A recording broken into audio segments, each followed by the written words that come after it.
total of coffee is 144 bags.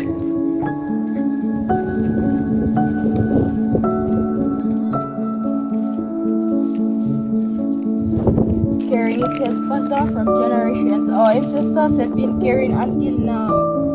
And even the students used to carry their own facilities and their school materials from Siri Siri up to Daga and educate themselves. Teachers educate them by carrying their own materials from Siri Siri up. Child labor. It doesn't suit Daga people. Daga children here will have to do it. And if the road does not come into this place, that means the children will have to grow up to continue. The Years of Sacrifice is a story about the challenges Daga people are faced with every day. Regardless of being recognized as part of Membe Province in Papua New Guinea for the last 47 years, the people still struggle today to make ends meet for their survival.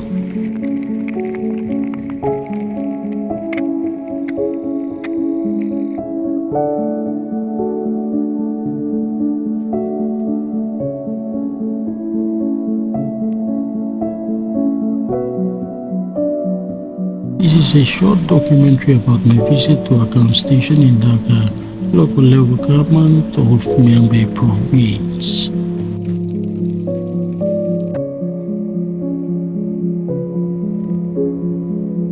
Up in the hinterlands of Membe Province, a jewel is tucked away beneath the white cumulus clouds.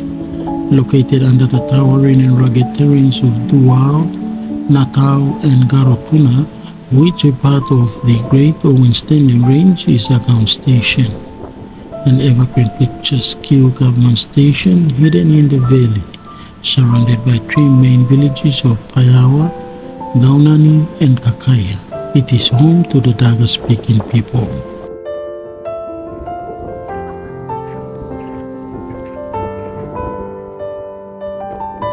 Daga local level government is in the Owen Stanley Range and is located in the borders of Membe, Oro and Central Province. Agang is the headquarters of Daga local level government, and it is one of the 16 local level governments that make up the Membe provincial government in Membe Province. The LLG is comprised of 18 wards, and they are Bonenau, Virat, Bibitan, Biman, Eveyawa, Waira, Kanaturu, Gawa, Param, Warere, Gwagut, and Wirot. Regardless of Daga local level government's remoteness, the area is immensely blessed with large fertile land masses of grasslands that can be turned into commercial livestock and vegetable farms. It also has suitable climate for growing cash crops all year round. The LLG has the economic potential that rests upon the agriculture sector.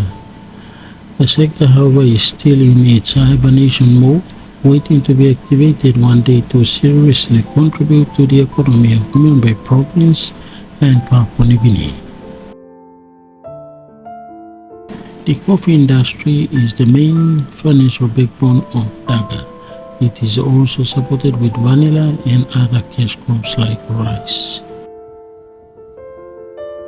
People continue to bring coffee beans for sales, though the two storage warehouses are already full. This is last year's coffee, 2022. This lot of coffee is 2022. That lot of coffee is 2022. And it's 2021. Due to transport problem, I was not able to move all this coffee out. This beginning of this year, we had a proper support from our open member, which I managed to move out only 300 bags from Agang, from that shed. Now this is 17.6 tons still remain in the shed. Needs to be moved out sooner. Otherwise the quality goes bad and then the income will be low. There is also increase in the growing and production of locally grown rice in the Dogon areas. Bags are also brought in to be milled into white rice by the administration. Looking around, the local level government still today struggles in terms of basic goods and services all year round. For Dhaka, the equation for development still remains the same for the many years. Men are still working long distances with load on their shoulders. Mothers are still laden with heavy billets filled with cargoes and their babies on their backs as they trek the sharp, rugged mountain edges, cross fast-flowing rivers, descend steep gorges, walk through rough treks to reach nearest government services or their dwelling homes. The two vital services that operate under Anglican Church of Dogora Diocese that are in chronic state of dilapidation are the health services and the education services. The two institutions, Agam Health Center and the Agam Primary School's infrastructure are in dire need for help. There is shortage of teaching materials, medical products, and the understaffed issues are rampant. They continue to hamper efficient delivery of health and education services in Agam Station and the 18 wards. It is tough life for a female teacher to head Agam Primary School. She could not hold back her tears when she shares the pains and struggles she faced within her teaching career in Agam Station. There were many that I went through, and I am a living testimony of many hardships I faced here. I can share one. When I came to the school, there was only one semi-teachers building. I worked double harder to make sure that we have more permanent buildings now. And to do that, I took students to Sirisiri. And the highest number that I took was 109. The students carried building materials, rolled up iron sheets and carried metals. The female students loaded nails, carried all the building materials we talked about. I even carried 24 Luba blades inside my pillow from Sirisiri to Agam. By the time I got to Agam, I had lots of scars on my back. And so teaching in a place, in an isolated school like this is not just only teaching, but we also contribute in terms of building infrastructure. Right. Also, I almost lost my life. When I was bearing my second child, I had a retained placenta. My relatives carried me from here to Sirisiri, and even I had to be moved to Garuwai on time to be healed. So, there are more that I can share, but these are just few that I have to share. That is why, in the end, I made a request that we could have air service and we could have road. Thank you so much. It is also tough to efficiently deliver health services in Dhaka because of road, transport, and lack of drugs and staffing issues. We have difficulties faced in certain situations when there is rainy seasons and rivers are flooding. We cannot able to move out because of risk factors with my staff and the volunteers, because in here we do only food to travel out to reach villages to do immunization, awareness, treat any other diseases in the villages. And that's part of our prime activities in the primary health care in the settings like Agam Health Center. Otherwise, we don't have any other transport that is available. We only use walking as a mode of transport to reach out to villages like Param down to Biman, over to Kanaturu to Agbi Road, which is the furthest out from the WLOG 18 wards. Then over to Bonenau. So we split them into zones and we program in monthly work immunizations. Currently we are facing crisis in Papua New Guinea with the medical supplies, which is affecting the health facilities as well as general hospitals in the country. So we try to minimize usage of drugs according to the management level by the health department. But it's very challenging, very struggling for OIC or health worker to manage such situations when we do not have any easy access of transport like roads, air transport, or even sea transport, because this is mountainous area. well-standing range, and the Daga LRT is still struggling to have a road in from Chebisuri or even Margarita. That will ease our life in the future after maybe 2 years time, or we expect some time. Even the Body of Christ Anglican Church is feeling the pinch of infrastructure deterioration. And the materials that is on this building were shingles that was made by the timbers, and had to carry them down from the mountains. And the bricks were made at the foot of the mountain, and we used to carry them in. And then now this building was put up, and this building is a rundown building that requires maintenance and renovation. Thank you. The scenario is also setting in as Mr. Dorigo Mubin shares his story. This is Biman. Biman is where the first missionaries that came through from Menapi. Way back in the humble beginning, when the first missionaries landed at Kayeta at Dagura in 1891, and the gospel spread along the north coast. While the gospel spread along the north coast, the gospel have not reached the inland of Raba Raba area until early in 1952. That's where the gospel began from Menapi. Slowly went into the Raba Raba inland, which settled here in that early 1951. And this Biman area under the Daga rural local level government, this is where the first missionary landed. And as you can see, the place is run down, but it's still active. And this is the little building, a little chapel where our people from here, few Christians that come to worship in here under this building. And from here, the gospel slowly began to spread into the inland of Daga area, which is now called the headquarters of Agaun, Daga rural local level government. So from here, it went to Agupon, settled at Agupon, and slowly reached Agaun in 1951. And that's where the church was established up today. You know, having to see such infrastructures like this, I feel too downhearted.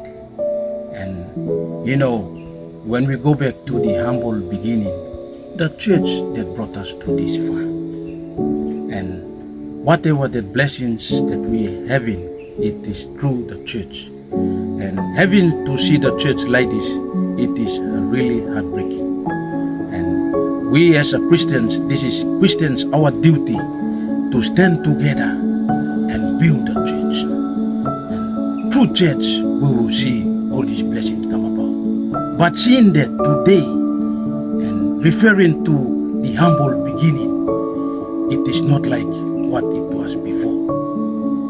Today, we have other denominations that came in, intervened, that the church is split apart. And now you can see this building here. It is we Christians, our duty. We as Christians, we are not playing our part to see the church. And church is the body of Christ, that we need to have a look at it and build it up. And we stand together to uphold the gospel. Because we are here for a common purpose, and the purpose is to fulfill His divine plan. It is His plan that we need to stand together in spiritually and physically, and mentally, and we have to move together as one in body of Christ. Thank you.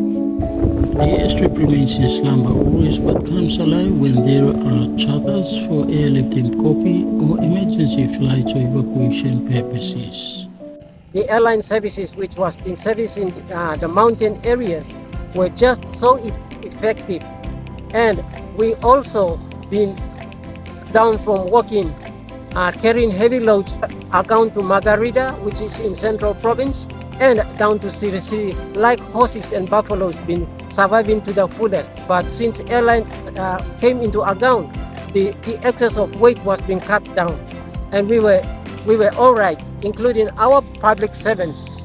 When the airline services withdrew, we are now finding problems in working. We need airline services for the sake of my people up in Agaung, and including the 18 wards itself. Thank you. It is a real nightmare in terms of the road conditions. Proper civil engineers are needed to test their engineering skills and knowledge in the complex Dagat landscape and environment. Similar experiences are also littered across the rugged terrains of Owen Stanley Range. The corpses of services like communication, airline services, hydroelectricity have now turned into memories of the once bustling township. Many leaders have referred Daga LLG as the food bowl of Membey province. The area is suitable for vegetable cultivation like cabbages, English potatoes, carrots, barb onions, spring onions, peanuts, choco, and etc. Livestock is also an exceptional business as the environment is just so perfect for the cattle and sheep grazing.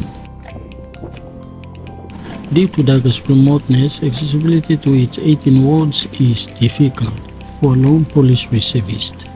Many crimes are happening, but manpower and road condition does not allow him to fully execute his policing duties. This year we went through Bona area, we made an awareness Marona that we uprooted. So far, matured and immature. And down to Arau, we do that. Our youths, as we see, some beginning to understand, but we need more awareness. We need some budget so that we will go around ward to ward, 18 wards, doing awareness. We have been seeing, especially Siri Agaung Highway, there needs to be done more on law and order to come through, because there is blockages there on highways, especially our public servants used to come, their life is in risk. Therefore, we need law and order to come in to settle all those problems. As we see that new electorate is coming up. Authorities like reservist, community police, and village court services to be empowered and to be given trained and equipped. Like we are risking our lives as we go along remote areas like this to hunt men, track men, to grab. We are risking our lives. So we need some other resources in terms of firearms, uniforms, and all this to be empowered, and mediators officers as well to be empowered. I have witnessed so far, we own 3 provinces. They trade drugs through Popondeta Way, Melembe Way, and Central Way. So we need highway patrols and all this to be established in here.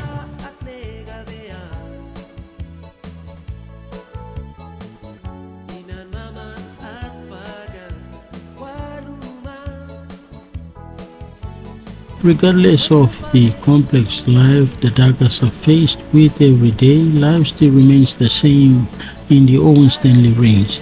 They continue to desire that one glory day a well-constructed road will reach their doorsteps. For mothers carrying like this, carrying bilums, carrying iron sheets, carrying metal, crossing big rivers. When it's raining season, it's dangerous for mothers to carry big things like this. And with babies, it's very dangerous. So can the government do anything, something good for us? It's a very hard life. It's a ever lifetime experience. Daga people carrying patients up and down. Police from Siri up and down. That's the life we face every day. So I feel very sad, and there's no hope. That's the life. I can't go further. The only thing is we face the hardest life in Melbourne province. In terms of development services, whatever.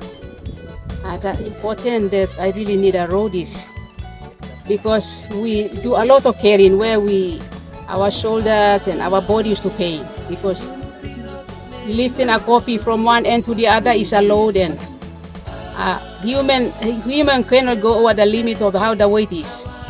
So we need a road where most of the weight should be carried by truck to where the selling place is or where the destiny of selling is. If road can come inside, from the RK to the list, with a public servant or what, they will be financially independent. They will not rely on their brothers or government. I think that's the only thing. So coffee is the one that can make Daga people from grassroots to up financially independent. And government can get their tax there, developing a member from thinking. They dream that one day the road will come, it will unlock their blessings. The blessings will flow like milk and honey. All eyes are now set for the next general election when the Banyara Open Electorate will be born. That is when a new chapter for Agam Station and Daga local level government will begin. Agam will shine again like a star in the foggy Daga mountains when everyone will take a sigh of relief and shout loudly, Governor Rita.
They dream that one day the road will come, it will unlock their blessings. The blessings will flow like milk and honey. All eyes are now set for the next general election when the Banyara Open Electorate will be born. That is when a new chapter for Agam Station and Daga local level government will begin. Agam will shine again like a star in the foggy Daga mountains when everyone will take a sigh of relief and shout loudly, Governor Rita.